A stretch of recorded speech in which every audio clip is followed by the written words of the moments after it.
அனைவருக்கும் வணக்கம்.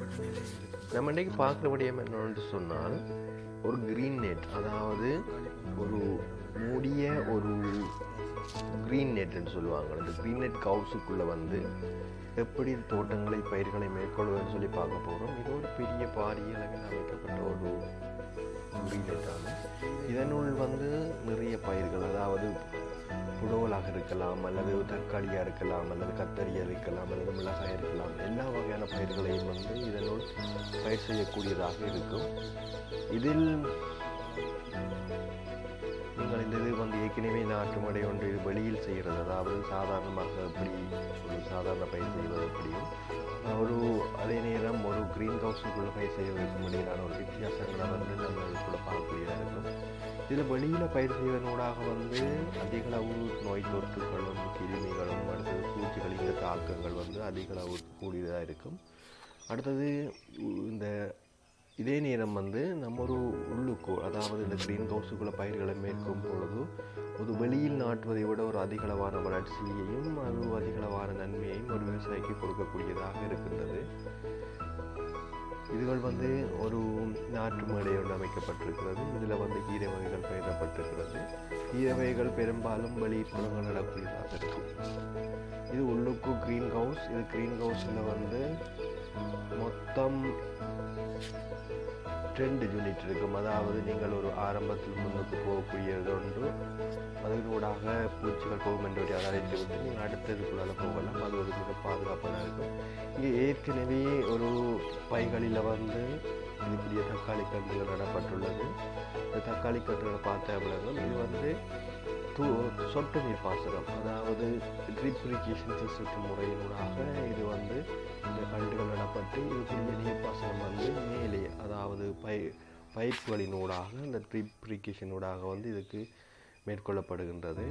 இந்த பயிர் சாதாரணமாக ஒரு 15 நாள் பயிராக இருக்கின்றது. இதற்குரிய இதற்குரிய நீர் மற்றும் பசலைகள் வந்து அங்கே அமைக்கப்பட்டிருக்கிற டேங்கிலிருந்து கொஞ்சம் கொஞ்சமாக அதுக்குள்ளே வந்து சேர்க்கப்பட்டு இது அமைக்கப்பட்டிருக்கிறது.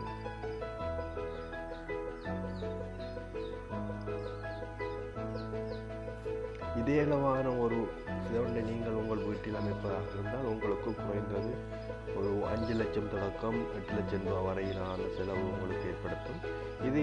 இந்த இப்படியான செலவு உங்களுக்கு ஒரு தரம் ஏற்படும். அதன் பிறகு நீங்கள் இதை தொடர்ச்சியாக 10 தொடக்கம் 15 வருடங்களுக்குள் இதை தொடர்ச்சியாக விவசாயத்தில் இந்த க்ரீன் ஹவுஸில் வந்து நீங்கள் மேற்கொள்ளக்கூடியதாக இருக்கும். இதில் வந்து ஒளியை வந்து 50%, 60%, 80% அந்தளவுக்கு கட்டுப்படுத்தக்கூடிய மாதிரியான ஒரு அளவில் இருக்கப்பட்டு இது வந்து ஒரு ஹைட்ரோபோனிக்ஸ் மூலமாக செய்யப்படுகின்ற பயிர் செய்கை முறை. இதுக்குள் நம்மளுடைய அமைக்கின்ற இந்த க்ரீன் ஹவுஸுக்குள் பல வகையான பயிர் செய்கை முறைகளை நாம் மேற்கொள்ளக்கூடியதாக இருக்கும். இதை நீங்கள் பார்க்குறது வந்து ஹைட்ரோபோனிக்ஸ் முறை மூலம் செய்யப்பட்ட ஒரு இது ஒன்று. இதுக்கு வந்து தனியாக நீங்கள் ஒரு நீர் வழங்கக்கூடிய ஒரு அமைப்பை ஏற்படுத்தி அதனூடாக இதை மேற்கொள்ளக்கூடியதாக இருக்கும். இதில் பின்பக்கத்தில் உங்களுக்கு காட்டுறேன். இதில் இந்த கருவிகள் இதுதான் வந்து இதுக்குரிய ட்ரிப் இரிகேஷனுக்குரிய வாட்டரை மற்றது இதுகளை வந்து அனுப்பக்கூடியதாக இருக்கின்றது. ட்ரிப் மற்றும் ஸ்ப்ரிங்க்லருக்குரிய நீர்களை வந்து இது ஸ்ப்ரிங்க்லர் சிஸ்டத்துக்குரிய நினைக்கிறேன்.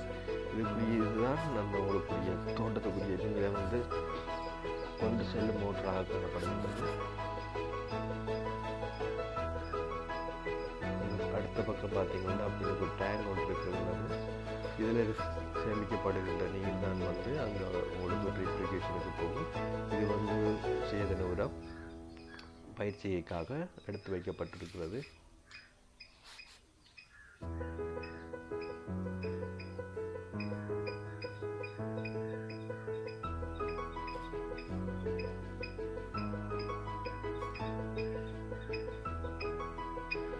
இந்த க்ரீன் ஹவுஸ் ஊடாக மிகப்பெரிய நன்மைகள் இருக்கலாம்.